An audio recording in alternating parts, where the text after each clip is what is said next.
அதாவது கருணாநிதி சின்ன வயசுலேருந்தே பிரிவினைவாத தேச விரோத செயல்களை எல்லாம் அவர் ஈடுபட்டிருக்காருன்னு என்னால் சொல்ல முடியும். ஓகே. விளையாட்டாக அவர் வந்தே மாதரம்னு பாடல் சுதந்திர போராட்ட காலத்தில் இருந்தால் வந்து ஏமாத்துறோம்னு பாடுவாராம், அப்படி சொல்லியிருக்காங்க. அதனால் அந்த மாதிரியான செயல்பாடுகள் நீங்கள் சட்டமன்றத்தில் திராவிட நாடு எங்கே இருக்குதுன்னு எதிர்கட்சி உறுப்பினராக இருந்த சீனியர் காங்கிரஸ் லீடர் அனந்தநாயகி அவர்கள் கேட்டதுக்கு இவர் எவ்வளோ அருவருக்கத்தக்க முறையில் அதுக்கு பதிலளித்தார். அதை ஆதரித்து அண்ணாதுரை அவர்கள் என் தம்பியே விளக்கம் அளிப்பான்னு கொடுத்த விளக்கம் அதுக்கு மேலே மோசம். ஆகவே இந்த மாதிரியாக இரட்டை அர்த்தத்தில் பேசக்கூடியது, அசிங்கமாக பேசக்கூடியதுங்கிறது கருணாநிதிக்கு ஒரு வாடிக்கை தான்.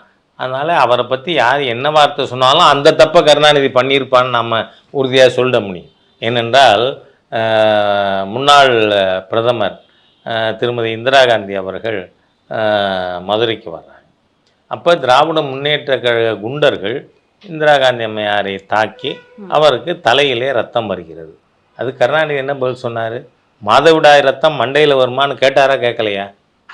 ஆகவே கருணாநிதியோ Dravida Munnetra கழகமோ for that matter யாராவது எதிர்கட்சியினரை கௌரவமாக பேசியிருக்காங்க, நாகரிகமாக பேசியிருக்காங்கன்னு சொல்ல முடியுமா?